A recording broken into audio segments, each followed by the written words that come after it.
bonjour. Ou Rob également. Mhm. Merci d'avoir répondu présent à cette invitation de la rencontre du Sexo.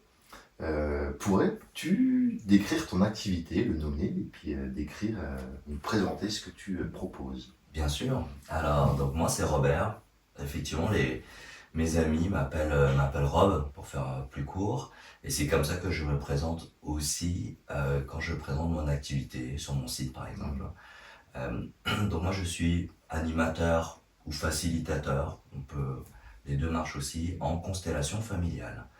Alors une constellation familiale, qu'est-ce que c'est? C'est tout simplement la représentation de ton système familial, donc papa, maman, les grands-parents, ça peut être un tonton, une tata, euh, dans, dans un espace donné. C'est-à-dire qu'on représente ton système dans le temps présent avec un groupe composé d'une dizaine de personnes euh, pour regarder c'est quoi les dynamiques familiales qui vont se créer entre les personnes.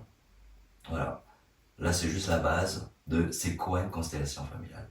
Ensuite, on vient travailler cela pour X raisons. Mais les raisons, je te dirais, les raisons principales, c'est parce que on a remarqué que dans notre vie, il y a des choses qui se répètent. Et il y a des choses qui se répètent aussi à travers le temps, à travers Des générations. des générations. Moi, j'ai découvert les constellations familiales la première fois avec la série Netflix Chemin de Olivier. Oui, tout à fait. Donc, effectivement, quand on regardait cette série-là, bon, je trouvais ça impressionnant, mais je pensais que c'était un peu exagéré. Et j'en ai fait une il y a un peu plus d'un an. Et en fait, oui, on vit vraiment les mêmes choses. Après, certes, dans la série, il y a des flashbacks, il y a des séquences vidéo qui ramènent soit au passé de la famille, au temps présent ou à d'autres générations. Mais c'est vraiment les mêmes choses.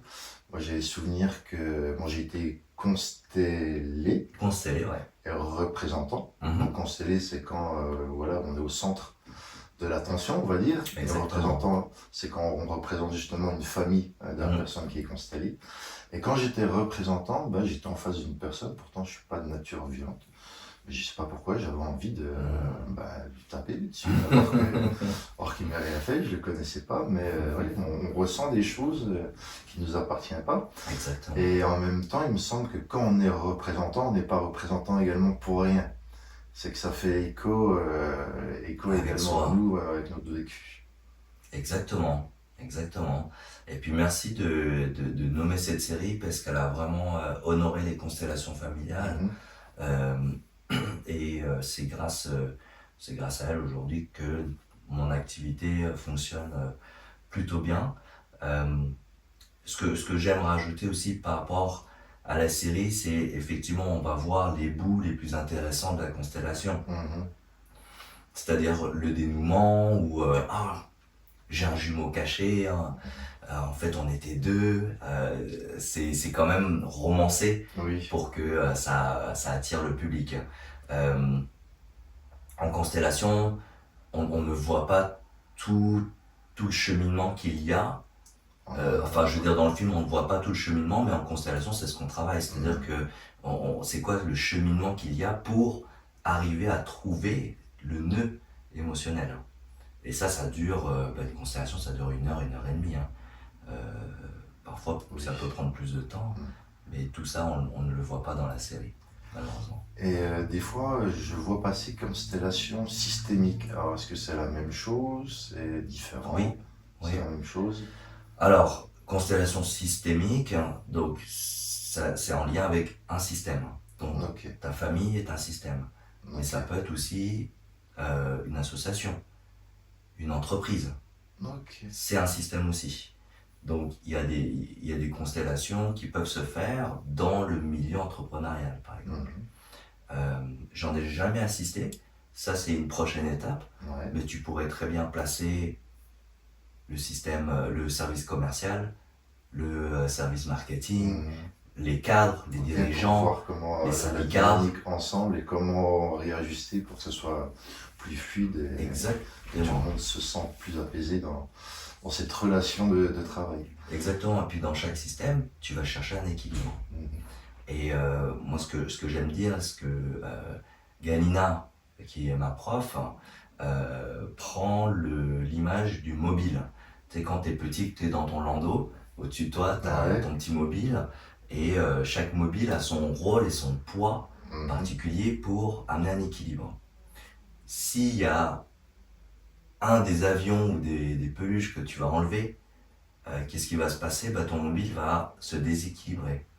Et pour retrouver un équilibre, ça va être compensé par une autre personne de ton système qui va venir compenser cet équilibre pour la retrouver absolument, pour que ça tienne. Et c'est là où en fait où la personne qui décide de ne pas prendre sa place, de prendre la place de quelqu'un d'autre pour rapporter de l'équilibre, bah, va se retrouver comme le mouton noir. J'aime ce concept de mouton noir qui est bah, la personne bah, qui vient donner un petit coup de pied dans la fourmilière Mhm. pour retrouver de l'équilibre justement. Voilà.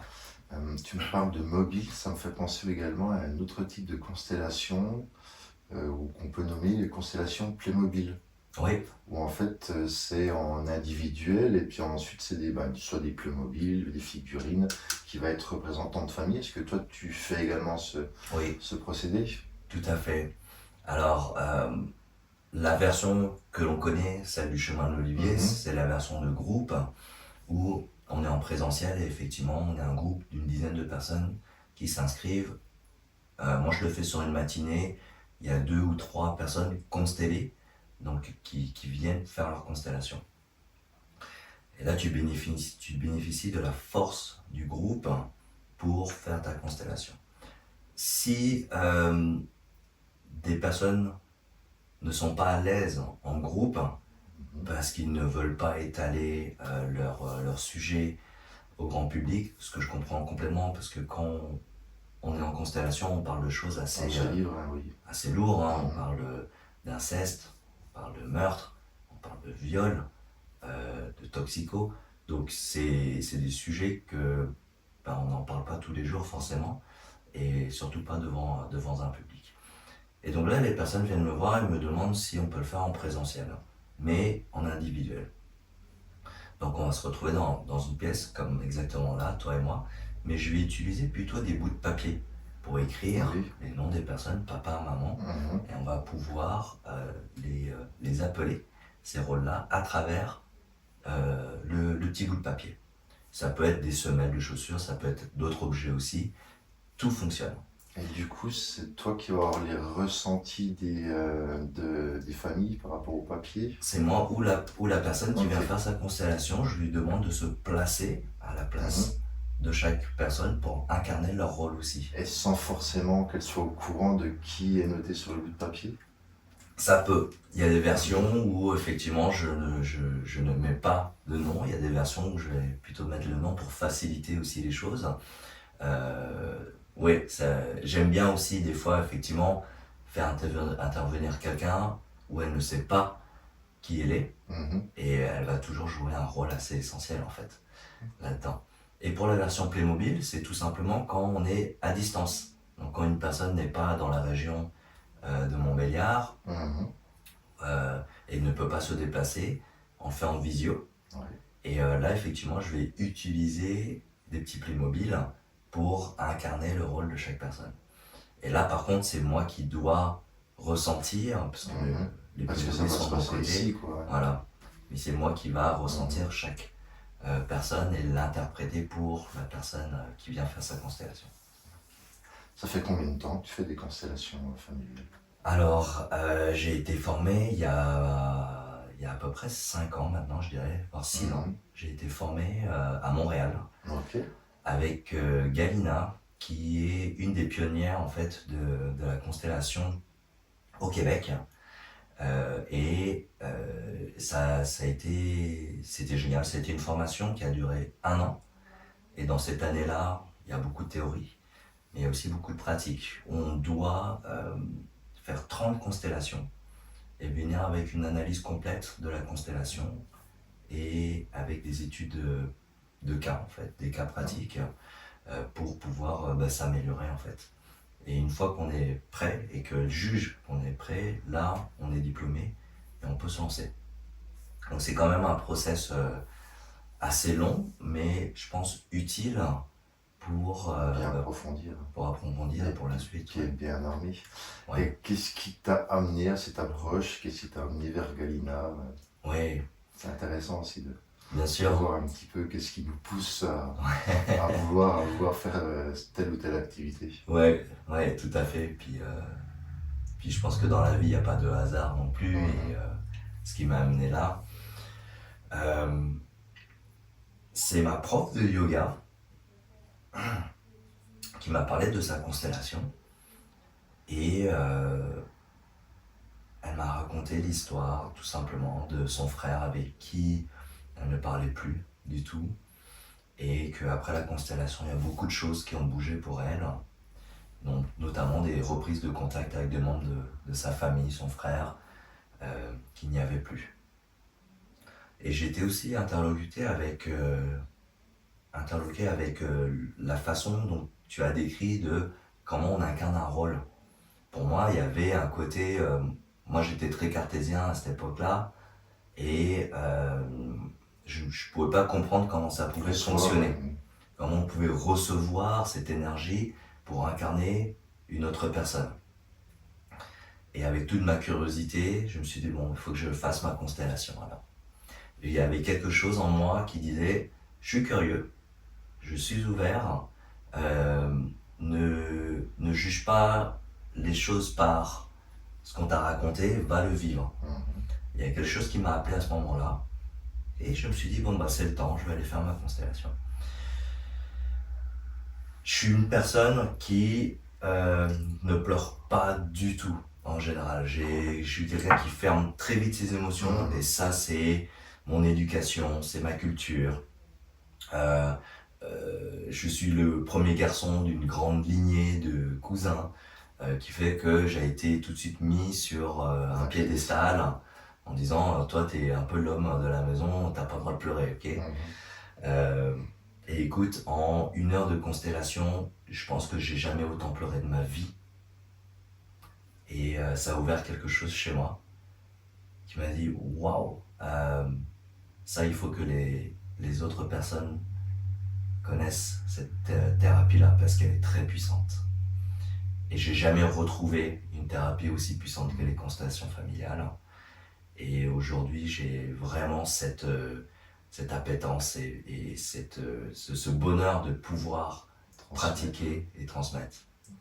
Et donc après, j'ai cherché qui pouvait donner des cours et passer un diplôme pour être constellateur ou animateur. Et c'est là où je suis tombé sur Galina, sur Montréal. Voilà. Et du coup, tu es revenu en France il y a quoi, il y a 2 ans, 3 ans? Il y a 2 ans. Il y a 2 ans. Ouais. Tu exerces où? Alors j'exerce à Audincourt, Mhm. dans une belle maison de maître qui s'appelle Au Douavre de Paix, qui a la particularité de réunir en fait beaucoup de thérapeutes, Différentes approches. différentes approches de médecine alternative. Ouais, j'ai eu l'occasion d'y aller il y a Ouais. pas longtemps. Et tu as un nom de cabinet? Alors j'exerce quand je suis à la maison, c'est Ouais. en mon nom. Ouais. Donc, je suis aussi entrepreneur individuel Mhm. en mon nom. Et voilà, donc je fais les deux, soit c'est à distance de la maison, soit en Et groupe une fois par mois. Ton nom, c'est quoi pour que les gens puissent te retrouver? De toute façon, je mettrai ensuite les Ouais. liens de site internet, réseaux Ouais. sociaux et autres. Ouais, alors c'est. Alors, sur mon site internet, c'est Ouais. atelierconstellationfamiliale.fr. Ok. Et on peut me retrouver aussi sur Facebook. Mhm. Si on tape Rob Constellation Familiale. Ok. Rob avec 2 B. Oui. Voilà. Oui, parce qu'au début, quand je t'écrivais, je mettais un B, puis après, j'ai vu, je sais plus où, 2 B. Je me suis dit, ah, ok. Parce que des robes avec un seul B, il y en a beaucoup. J'ai remarqué. Donc, j'ai mis un deuxième B pour te différencier. Pour me différencier, ouais. Ok. Tout à fait. Maintenant, tu es dans un cabinet de sexothérapie. Je pourrais te proposer de faire une séance.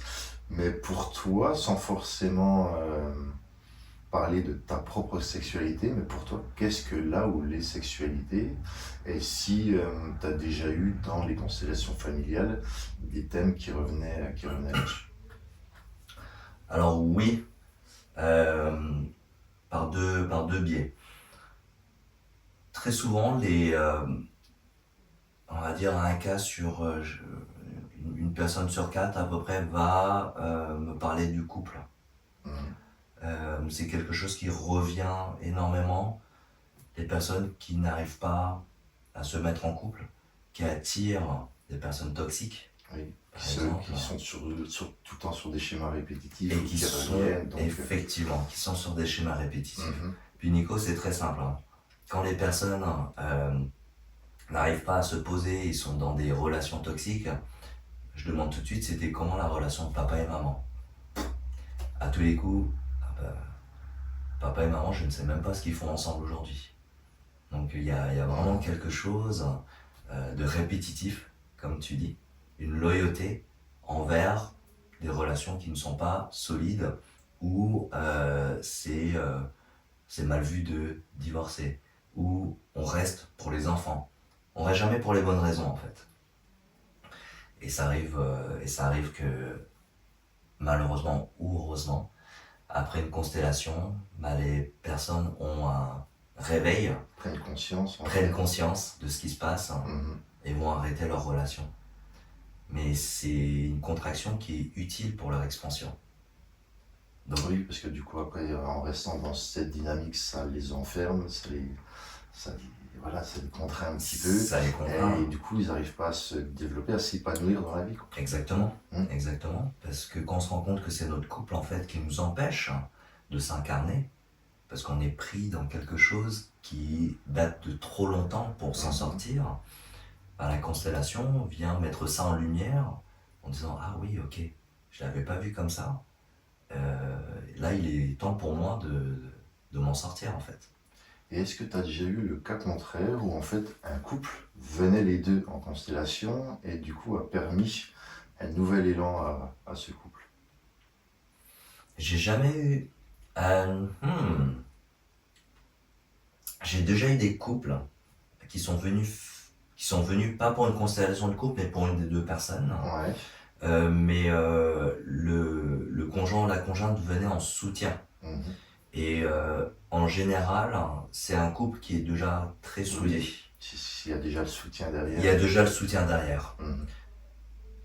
Je pense qu'inconsciemment, tu ne vas pas amener ton conjoint ou ta conjointe si tu sais que il y a déjà, Un peu il y une a barrière, déjà, il y a des ouais, frictions où tu vas pas te il y a déjà sentir des frictions. à l'aise de pouvoir accueillir ce qui va se passer Exactement. pendant la constellation, quoi. Oui, exactement. Ouais. Puis l'autre biais dont je te parlais, si on peut revenir sur tout ce qui est sexualité, euh, puis là malheureusement c'est des sexualités qui sont toxiques, c'est parce qu'on a connu viol ou inceste, Mhm. et là on vient régler ça aussi. Parce que si aujourd'hui on a une sexualité malsaine, c'est parce que dans notre loyauté, on a peut-être porté des choses qui nous a freinés dans notre élan de s'épanouir sexuellement. Donc oui, il y a aussi cette envie de se reconnecter avec notre énergie sexuelle, mais en nous débarrassant aussi de tout ce qui a été noirceur dans notre enfance en fait, ou dans nos vies, dans notre transgénérationnel. Ok. Ouais. Maintenant, je te propose de laisser de côté les constellations Ouais. et de me dire pour toi, Hmm. qu'est-ce que c'est l'énergie sexuelle, l'énergie, la sexualité, etc. Waouh, ouais. C'est une belle question. C'est une belle question. Euh, Dans la sexualité, moi je vois quelque chose. Pour moi, c'est une énergie. Donc, j'appelle ça comme une énergie que l'on a, au même titre que l'argent, que l'amitié, par exemple. Et bah, pour moi, l'énergie sexuelle, c'est, pour moi, de mon point de vue, c'est quelque chose d'extrêmement intime et que je vais pouvoir seulement partager avec une personne qui a la même énergie que moi. Ça prend un consentement, ça prend une vibration et ça prend ouais, deux personnes connectées pour pouvoir le vivre de manière, pas intense, mais de manière correcte, j'ai envie de te dire. De par mon passé, j'ai eu des relations où justement l'énergie n'était pas du tout sur la même vibration.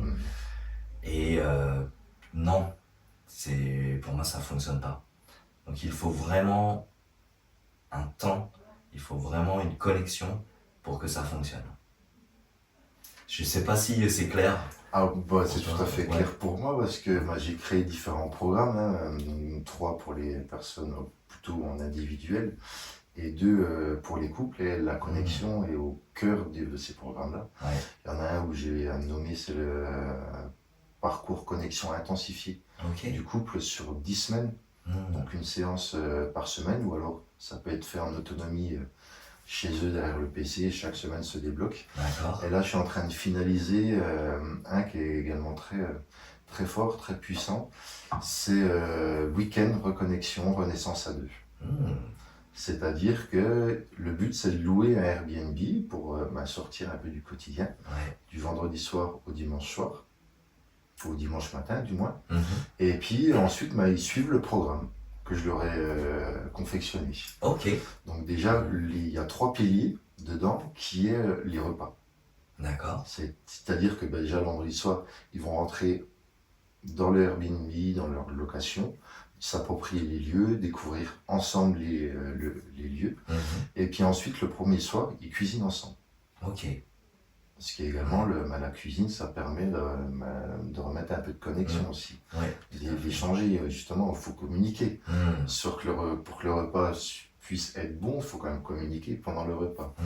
Ensuite, le samedi midi, c'en est un qui va cuisiner pour l'autre, éventuellement un plat préféré de l'autre. Et le soir, l'inverse. Ok. Donc le vendredi, c'est après le repas, connexion vraiment légère. On rentre en douceur dedans. Voilà, on va parler de beaux souvenirs, de ce qui nous plaît chez l'autre, etc. Le samedi matin, ça va être la connexion émotionnelle. À peu près 2 heures de temps. Ensuite, le samedi après-midi, elle va être divisée en 2. Première partie de l'après-midi pendant 1h30, où ça va être reconnexion corporelle. Ensuite, fin d'après-midi, ça va être réouvrir l'intimité et la sexualité. Donc pour le moment, c'est juste ça va pas être dans l'acte sexuel, là, c'est vraiment dans l'introspection. Voilà, de pouvoir mettre des mots sur des choses qu'on n'osait pas forcément dire.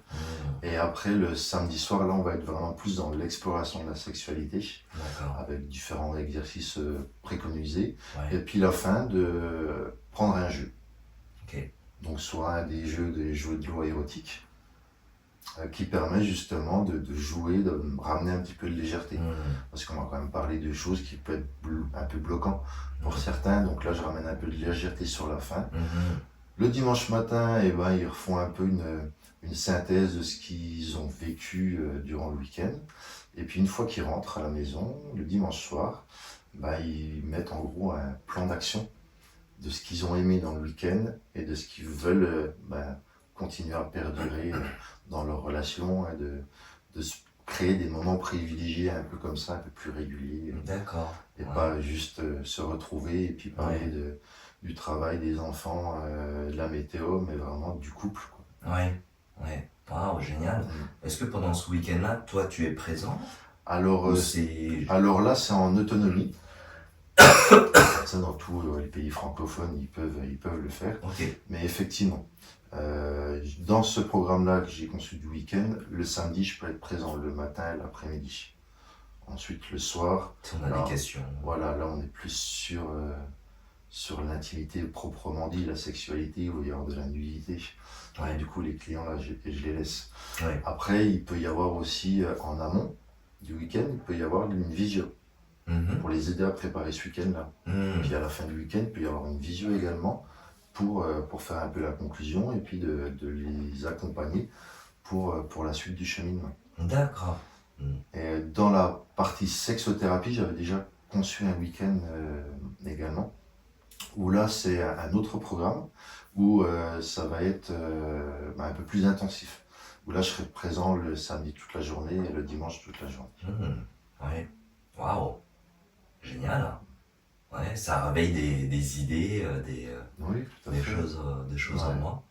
Donc, En fait, ça, c'est des programmes que j'ai conçus en début d'année, ça a germé là, parce que je me suis rendu compte que en sexothérapie, comme toute thérapie, des séances à la carte pour certains clients, mhm, c'est pas assez engageant. C'est-à-dire que ben, un coup, il va y avoir ben, un imprévu au niveau travail, au niveau familial qui est présent, hein, mais qu'on va vite ben, se dire au final, ben là, je peux pas être dispo. ouais, On reporte le rendez-vous et puis à partir du moment où on a commencé à sortir un pied, eh ben, de remettre le pied, ben, c'est un peu plus compliqué.